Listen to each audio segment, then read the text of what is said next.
well, pretty good, I'd say. You ain't so tough with that bad boy tuck. I'ma get it how I'm living, I'ma walk the walk. Outline my lines, I rap through thought. Hello mate, how's it going? Welcome back to the channel, Football Therapy, with me, your host Jan. I hope you're doing well, mate. Chelsea drew with Newcastle in a friendly in America, 1 goal apiece. Now, context off the bat, Newcastle are a good, well-coached and settled side. Champions League side, cup finalist last season, and remember where we're coming from. A terrible place.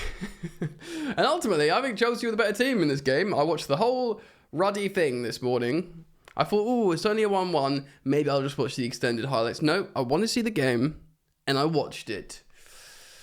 Nico Jackson looks mustard, doesn't he? There's a lot to take out. There's lots to take out of this game. And we'll talk about it and reflect on it here. So thank you for joining me. I really am so pleased to see you, man, here with me. We're going to talk about Pochettino's comments post-match. And then we are going to look at the actual game and performers themselves. So like I said, before we talk about the actual game and what we saw, some interesting tactics, kind of. Disappointing performances and some eyebrow raising. At least we're getting this all out the way in pre-season. So hopefully no eyebrows will be raised when the official campaign commences. We're going to jump over to BBC and see what Pochettino said post-match. Okay, the Blues, who took 29 players to the United States, played out a 1-1 draw in front of more than 70,000 people in Atlanta. By the way, that Mercedes-Benz Stadium looks mustard, mate. It looks wicked. I know, like, we Premier League fans like the old culture of the England stadiums, like, you know, how these clubs were built, how, you know, they became big and how the crests became renowned and the colours. But there is something exciting and sexy about an American stadium that looks like that, with the roof and, you know, the circular screens. My word.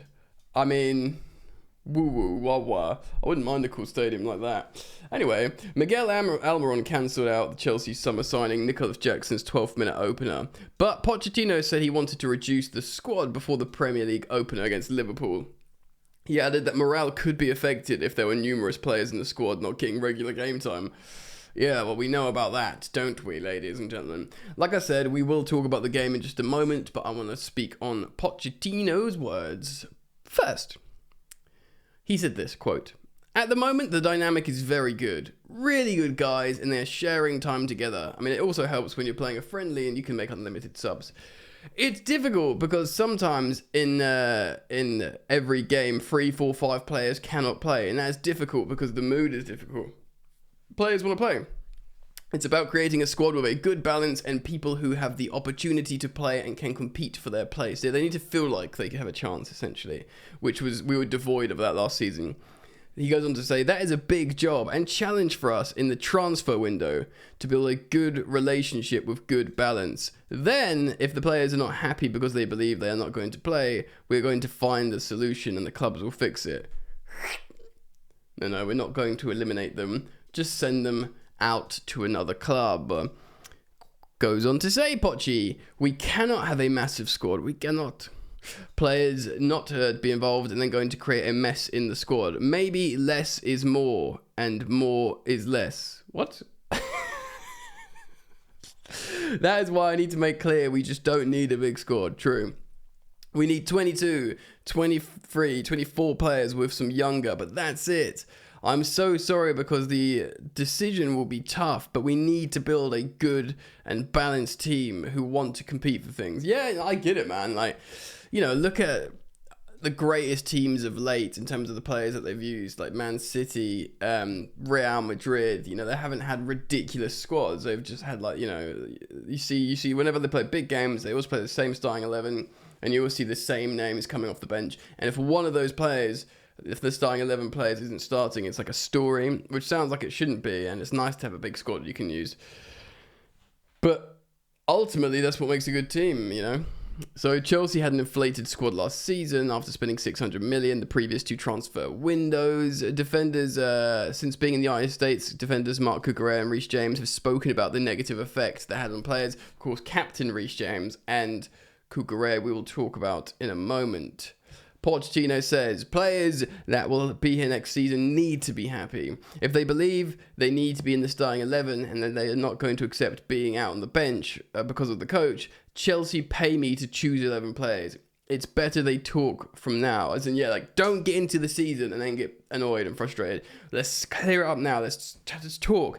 Let's sort out all your careers and what you're going to do and nail your ruddy colours to the mast, mate. Do you know what I mean? Yes, we need to stop thinking, I come here to play. No, I come here to play to the club and to help the club achieve what they want, exactly. He doesn't like people who demands they want to play. I need to convince the coaching staff that I deserve to play. That is why it's always important to have the right players, the right balance, and accept what is going on. Ooh, Pochi. It's starting to get assertive, and that's good because the window isn't open forever.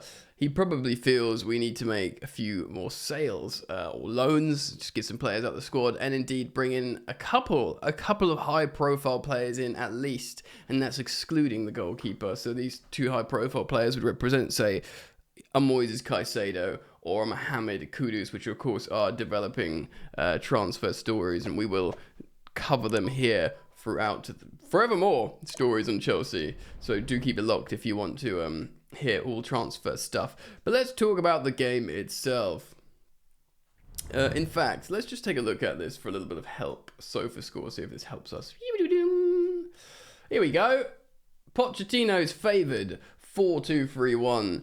If you look, by the way, at the Newcastle team, that starting Newcastle team, that is pretty much full strength. I mean, you could argue maybe not Anthony Gordon or Miron if they want to play 2 strikers with Wilson, but Isaac's their record scorer. That's a strong front 3. Anthony Gordon's just won the under-21 championships. Miguel Almiron scores loads of goals for them, scored a goal today. They got Tonali and Joe Linton in the midfield, some kid, Lewis Miley. And their first choice back 4. Obviously, they haven't got Pope, but Dubravka's very, very good. So it's a very strong, very, very strong Newcastle team. And then Chelsea, we only play 1 of our first choice back 4 comparatively, as opposed to all 4 like Newcastle. So Cucurella, Humphreys, and Chalobah won't be starting for Chelsea, of course. Bashir Humphreys probably won't be at Chelsea. There's a chance Trevor might be sold, like we've spoken about in recent transfer news videos. But Reece James is the only one there. He, of course, wore the captain's armband on the night. Incredible scenes. And you won't be seeing, Cesare Casadei in a double pivot, though he does play very well and looks like an incredible player the more I see him. Enzo was blown towards the end. And you had Nico Jackson and Nkunku behind him. So this is the first time we've seen this. We've been wanting to see this. And SofaScore's got the wingers wrong here. Rather interestingly, Ian Maatsen played as a right winger. Mudryk played on his native left. On the Ian Maatsen playing right wing, he's played everywhere. He's a left back, I think he's probably played a bit of left back, but left wing and right wing for Pochettino so far. You can tell why Chelsea are looking for this additional cam right winger, especially, this is just like his Tottenham team, the right winger tucks right in. It's what Christian Eriksen used to do, who's not a winger, but he plays that position.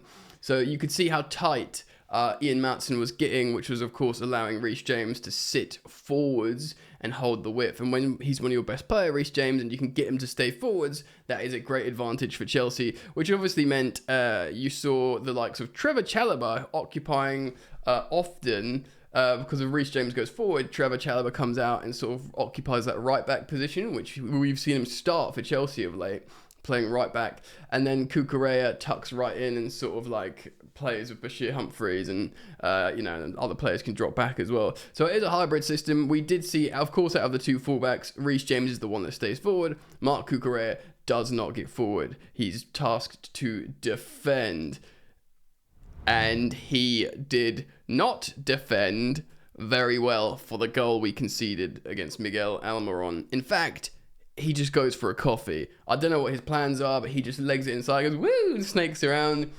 He didn't impress me. We can talk about player performances in a moment. I'm not saying he's a bad player. I think he just needs to find his feet. I don't think he was stinky all game, but that was a poor moment for him.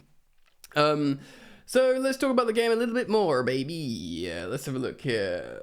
As you can see in the 12th minute, bottom left of the screen here, Nico Jackson scores a lovely goal. Assist Ian Maatsen. By the way, this was a naughty goal. And the ball from Ian Maatsen, first time, perfect precision. And just Nico Jackson looking like a striker that just knows how to score goals and what to do. That's confident in front of goal. Playing all kinds of stuff. Good combinational play. He looked really good with Nkunku. He's really comfortable out wide. Of course, he was a winger. He's been converted into a striker. He's fast. He was absolutely... He had, before he came off injured, he had Fabian Schär, who got a yellow card there, probably from tackling Nico. He had Fabian Schär on toast. So fast running in behind. Also can hold the ball up. He's a big boy. He's tall. He's strong. Also can play out wide. Dare I say... He looks, right now, in pre-season, the complete centre forward. He himself, talking to Chelsea media, said that he feels he can do it all. Of course, the equaliser came at the end of the first half, as I explained. Nice finish from Almiron, but Cucurella goes for a coffee. We see loads and loads of substitutions, and ultimately, our first half was much better than our second. But we were the better team, and I'll tell you why we were the better team, because Nick Pope had to make loads of saves. So if you make loads of the saves, that means our team is better. So I don't think stats were collected for this game because it's pre-season, but we get to see the lineup and the timings of the goals and stuff. I think maybe Chelsea would have collected the stats, but yeah, let's talk about player performances then. All right, so Nico Jackson, he's great. I feel like I don't want to get too excited about him and jinx him, but he does seem like he's making everyone else think about, or should I say, not think about getting a striker. The fact how we're not in Europe, the fact how he looks like his first choice, the fact how Nkunku can also play up front, and Pochettino has been using him up front predominantly. In fact, it was rare to see him play as the number 10 here. Of course, as soon as Jackson comes off, he moves Nkunku to the striker position. So he obviously thinks, right, provided we can use Nico and Christo, which is both their nicknames, then we're fine, and of course we've got Bria to come through and we'll have a look at him in the cups and maybe off the bench, and from there, we don't need a striker. I feel like that. And the longer Nico keeps scoring and assisting and looking good on the pitch, and he did that mazy dribble from the right flank as well, the less will be talked about. At the back, I think Trevor was okay. Reece James was good, I think, considering it's his first game back. He did quite a lot. Kepa made some saves. Bashir Humphries was okay. Cucurella was, for me, disappointing. Cesare Casadei is very impressive. Of course, that partner to Enzo needs to be more of a CDM, which Cesare Casadei is not. He's kind of box to box, but he loves to get forward. We've got a lot of those. We don't have very defensive midfielders. That's why Pochettino keeps going on about this profile that we need in midfield. Enzo's first start, he looks kind of gassed. It's fine. He took a shot from a million yards out. He's sort of waiting for that goal to happen, isn't he?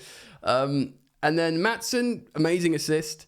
This left back that's been utilised on both wings, narrow. A fullback, which is in the full width of the pitch and defending. Suddenly he's been made on a 4-2-3-1, really narrow and attacking. So it's literally, opposite, of what he's used to playing. I think he was good, but I think the fact how we are turning to this kid, I don't know, I just feel like that profile is still needed. A Kudus, a Olise, a Cherky, do you know what I mean? Nkunku looked really good in the first half. He linked up really, really well with Nico Jackson, which is good. That's what you want to see. You want to see developed chemistry on the pitch with your forwards.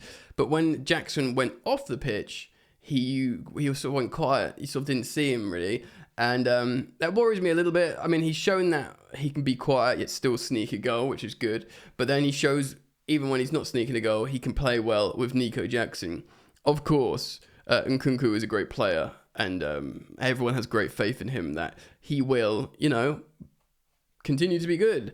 In terms of sub appearances, Gallagher came on for Mudryk. Let's talk about Mudryk quickly. Actually, Mudryk demonstrated. He came off at halftime, I believe. I think he was the only. No, there's two halftime substitutions, Jackson and Mudryk, but he demonstrated confidence, which is really, really important, because that's what you need in a player like Mudryk to show that he's still feeling good. And he had moments of that. He nearly scored. He needs to settle. I feel like probably it was a good time to take him off. Not one way or another with Misha Mudryk. I think for this game, it's a really hard opposition. We will see him develop under Poch, but the development needs to happen. He said himself he's at his 20% of his potential. Confident lad, but give him time, of course. So in terms of subs, Gallagher came on, was good. I mean, he's been playing good in pre-season, hasn't he? He nearly scored a goal. Sterling came on for Jackson, which of course we saw Gallagher go in the 10. We saw Nkunku go in the striker. Sterling play where Mudryk is, and Sterling for me is starting to worry me a little bit. Because I know his record in the Prem at the highest level. He scores goals. He's good for, he'll do what the coach tells him.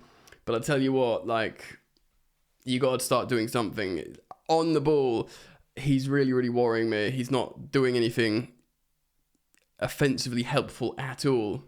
So let me know what you think of Sterling down there. We'll have to see developments. Chilwell came on for the disappointing Cucurella. Chilwell looks great. I heard someone saying it, in the comment I read the comment in one of the videos that someone said, look, Chilwell could be captain. I don't think he's going to surpass Reece James, but he's definitely in that group. The way he just always takes responsibility and plays well.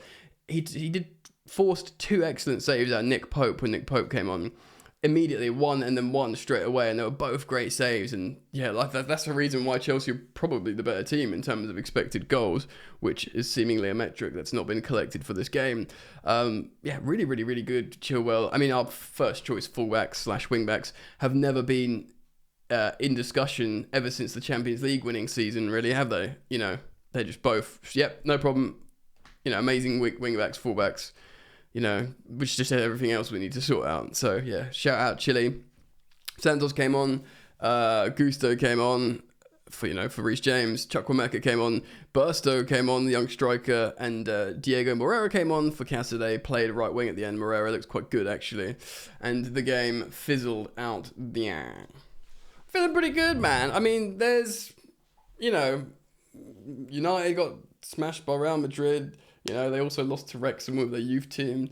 I'm feeling good. Like, development. Players, Pochettino's learning about his players more and more every single game. He would have learned about this. He can assert feedback to the Chelsea hierarchy and be like, yep, time for a smaller squad, baby. And we're seeing that amazing link up between Nkunku and Nico, which are our 2 new forwards that we're going to rely on to help us get goals and stuff. So I'm feeling good. Tell me what you think. I look forward to reading your comments down in the comment section below.